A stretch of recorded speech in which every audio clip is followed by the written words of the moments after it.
All rise. The Honorable Judge Benito presiding. You may now all be seated. Pre-trial conference for the case People of the Philippines versus Adrian Pugoy is now called to order. Clerk, please call the roll.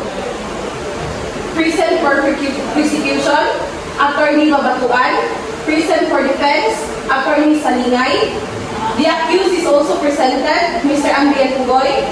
The complainant is also presented, Ms. Crystal Nicristumo. The purpose of this pre-trial is to determine the issues, mark evidence, and consider stipulations to avoid unnecessary delay. Prosecution counsel, you may outline your case. Your Honor, we will prove that the accused raped the complainant, Crystal May Istumo, on November 30, 2024 at Katarman, Dawis, Bohol. Our evidence includes the testimony of the victim, a medical certificate confirming genital injuries consistent with sexual assault, a sworn affidavit of the victim, and circumstantial evidence including the recovery of personal items at the crime scene. Defense counsel, your response? Your Honor, the defense will argue that the accused did not commit the alleged act.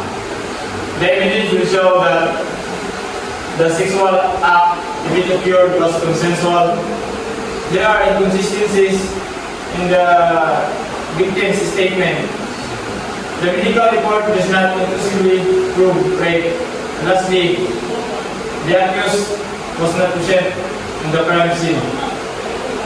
Are there any stipulations or agreement? Yes, Your Honor. Both parties agree that the alleged incident occurred on November 30, 2024, and that a medical examination was conducted on the victim. We confirm the stipulation, Your Honor.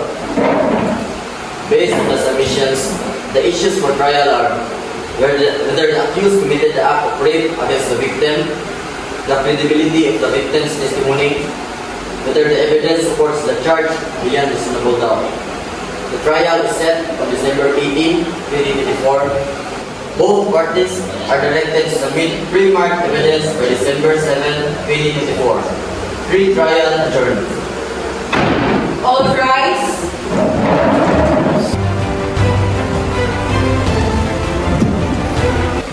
All rise. The Honorable Judge Benito presiding. You may now all be seated. The trial for People of the Philippines versus Adrian Pugoy is now in session. Clerk, please read the charges. Mr. Adrian Pugoy, you are now charged with the charge of violating Article 266A of Revised Penal Code as amended by Republic Act 8353 for allegedly raping Ms. Crystal May Istumo on November 30, 2024 at Katarman, Dawis, Bohol. How do you plead? Not guilty, Your Honor.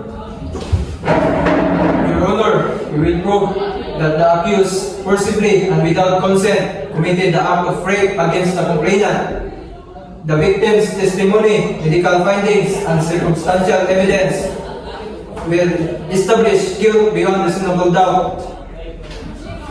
Your Honor, the defense will show that the accusations are baseless and motivated by ill will.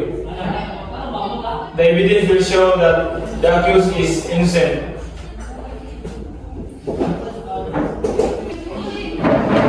Your Honor, we call our first witness, the victim, Crystal May Istumo.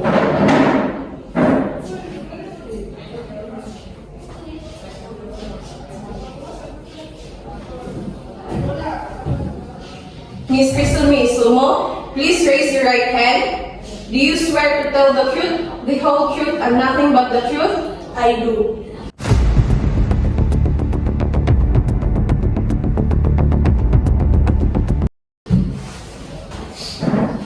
Please state your name and occupation for the record.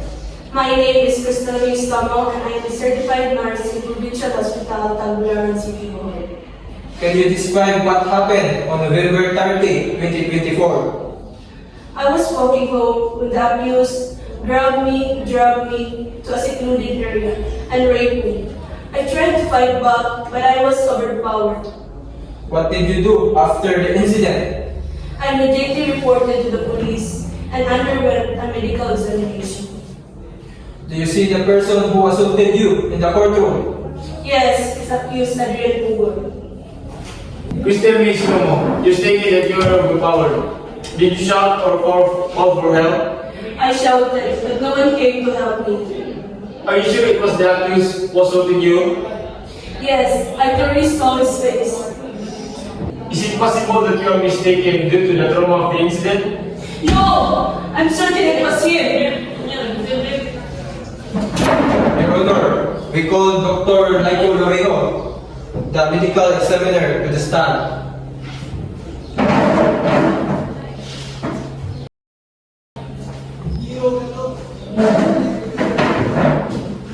Dr. Laiko Doliho, please raise your right hand.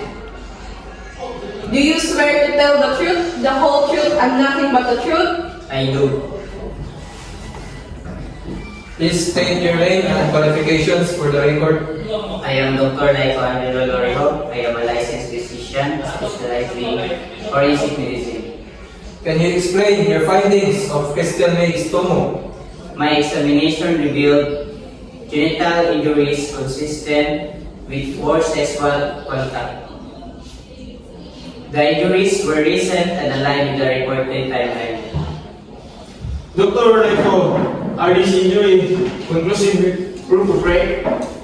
No, they indicate sexual contact but not necessarily non-consensual. Your Honor, we call the accused Adrian Pugoy to the stand. Adrian Pugoy, please raise your right hand. Do you swear to tell the truth, the whole truth, and nothing but the truth? I do. Where were you on November 30, 2024 at the time of the alleged incident? I was at Laguna Beach with my friends. I was not here in a crime scene, Your Honor. Did you ever have any interaction with the complainant? No, Your Honor. I have never met her before this case.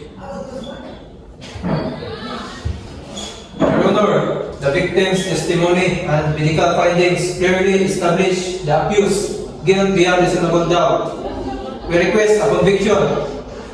Your Honor, the evidence is insufficient to prove the accused guilt beyond reasonable doubt. We ask for an acquittal.